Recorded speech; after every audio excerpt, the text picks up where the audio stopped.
estado que já teve grandes nomes no cenário nacional de basquete, como Gilson, Rato, Israel, a cada dia vê a sua safra sendo reduzida e os problemas na Bahia são inúmeros. Qual foi a última conquista baiana em um brasileiro adulto? Adulto há muito tempo que não tem. A última deve ter uns 17 anos, foi o campeão do Nordeste, a Associação Atlética da Bahia. Porque não temos espaço para fazer o basquete. Só que o basquete hoje é o esporte que mais dificuldade tem, porque tem que ter uma tabela no colégio público hoje, raros colégios públicos hoje tem uma tabela para basquete. Futebol você bota dois chinelos e faz um gol. O basquete não, o basquete tem que ter tabela e infelizmente aqui não tem. Com a implosão da Fonte Nova há 2 anos, o Antônio Balbino, um único grande ginásio público que ainda havia em Salvador, deixou de existir. Não tem mais espaço. O único clube tipo do campeonato hoje baiano aqui são as pessoas que privatizam, chegam lá e alugam o espaço para colocar um time de basquete. Lançado pelo governador Jacques Wagner em outubro de 2008, o ginásio poliesportivo de Cajazeiras demorou quase 1 ano e meio para sair do papel. Mas a felicidade pelo início da construção, em março de 2010, durou pouco. Uma incompatibilidade técnica entre projetistas e construtora paralisou a construção que hoje, 2 anos após o início das obras, sequer dá pistas de um ginásio. A situação do local não é das melhores. O mato está crescendo sobre as ferragens que ainda serão usadas na obra e estão expostas ao sol e à chuva. O orçamento total do ginásio, que está sendo construído numa área de 10 mil metros quadrados do loteamento Cajazeiras, prevê gastos de quase 6 milhões de reais. A construtora, contratada em março de 2010, teria prazo de 570 dias para concluir a obra, ou seja, o equipamento deveria estar pronto desde outubro do ano passado. De acordo com um dos líderes comunitários do bairro, o descontentamento da comunidade devido à situação é geral. A comunidade está pedindo mais ênfase, para que essa obra realmente venha acontecer. Queremos solução, trabalho e educação. Queremos solução, trabalho e educação. Há ainda os que aguardam ansiosos pela inauguração do espaço, como Cássio Moreira, que é atleta e diretor da Liga de Basquete de Cajazeiras. Bem, isso aqui é um absurdo, Porque eu era pequeno, o pessoal já prometia que ia ter essa construção, que ia melhorar aqui a situação da gente, para todo mundo que pratica os esportes. Então, eu pratico basquete, mas muita gente joga também futebol, vôlei. Tem times aqui em Cajazeiras, a gente precisa treinar. A Liga do Bairro tem mais de 40 atletas que se contentam em treinar numa quadra descoberta, localizada em Fazenda Grande 3. Esse momento de chuva aí não é propício pra gente, porque não tem como utilizar a quadra, ninguém pode cair, se machucar. Temos também nossos projetos com as crianças.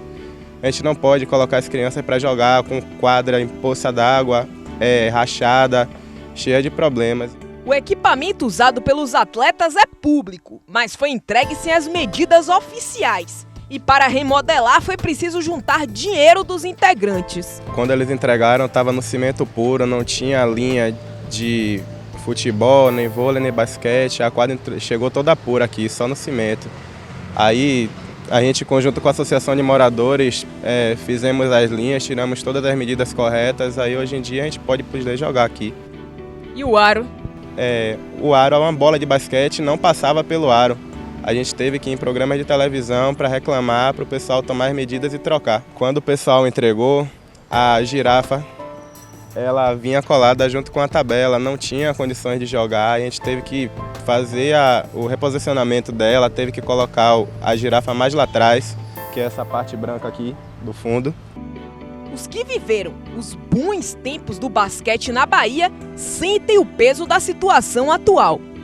O baiano Gilson, que brilhou no basquete brasileiro na década de 70, é um bom exemplo da queda do esporte no estado. Ele não esconde a falta que faz um ginásio público que atenda aos padrões exigidos mundialmente. A falta de um ginásio público também dificulta essa evolução do basquete em Salvador? Ora, veja bem, não resta dúvida, dificulta muito, porque hoje nós contamos aqui para fazer um evento de nível nacional, dependendo do Salesiano, que tem um ginásio que não deve chegar a caber 1.000 pessoas, mas tem um ótimo piso, mas é muito acanhado, ainda é pequeno, como tem em Fortaleza, como tem em Sergipe, como tem em Maceió, espaços de encontro cívico mesmo, né? Para grandes eventos esportivos, você trazer uma seleção brasileira de veteranos, de basquete, de futsal, de vôlei, para trazer uma seleção principal do Brasil para jogar aqui, de vôlei, então, para termos a mesma condição de ver algo como eu vi quando tínhamos o Antônio Balbino. Atualmente, com 56 anos, Gilson teve um passado glorioso no basquete, compondo algumas vezes a seleção brasileira.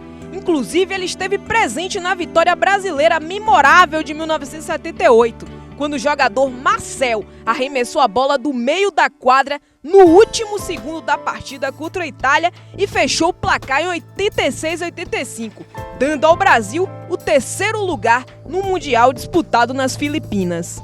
Eu cheguei à seleção aos 16 anos de idade. Na verdade, eu fui descoberto pelo técnico da seleção principal, chamado Togo Renan Soares, o Canela, considerado como o maior técnico de todos os tempos que o Brasil já teve, e que dirigiu a equipe do Flamengo do Rio. Ele me conheceu aqui num trabalho iniciado pelo saudoso professor Nelson Nascimento, e o professor Nelson Nascimento me deu a oportunidade de treinar contra a equipe da Guanabara, e aí o técnico da seleção brasileira percebeu que eu tinha um grande futuro em termos de seleção.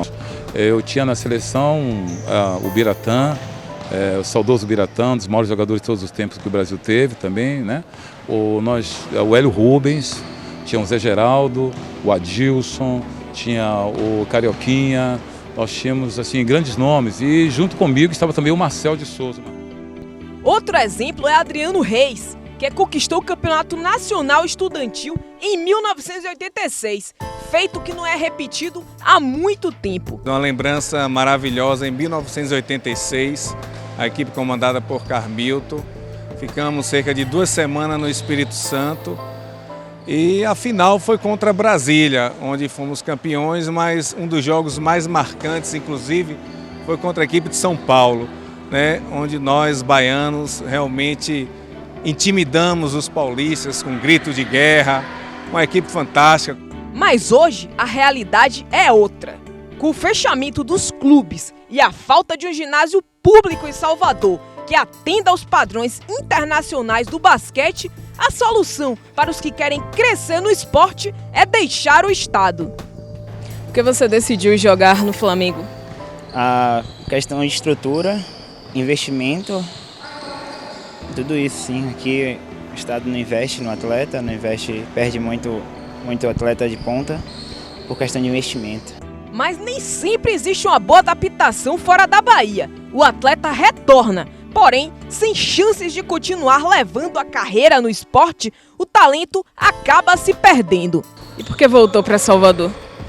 Questão de adaptação e também preconceito nordestino muito grande lá. Você ainda vê alguma chance de se profissionalizar no basquete morando em Salvador? Moro em Salvador não. Salvador peca muito em questão de um ginásio, um auxílio, alguém ali para estar acompanhando, um fisioterapeuta, disponibilidade para um clube. Clube aqui não tem basquete, não tem investimento nenhum em esporte olímpico, só o futebol. Com a falta de estrutura na Bahia, as escolas passaram a ser o alicerce do basquete. E só os colégios particulares que têm basquete hoje. Mas o número de praticantes da modalidade também vem diminuindo nas escolas. O número de atletas que procuram basquete hoje caiu comparado a algumas décadas atrás? Sim, ultimamente tem caído muito, acho que em função de divulgação, de jogos, falta de motivação. O próprio fato da seleção brasileira masculina estar ausente de várias Olimpíadas, só retornando agora, né? Me parece que passou 3 Olimpíadas, são 12 anos. Isso tem desmotivado um pouco. Aí a procura pelo futsal e por outras modalidades tem aumentado, mas o basquete tem diminuído. Sem infraestrutura, as vitórias de outrora ficam apenas nas lembranças daqueles que puderam viver um tempo melhor. E os talentos de hoje ficam no caminho.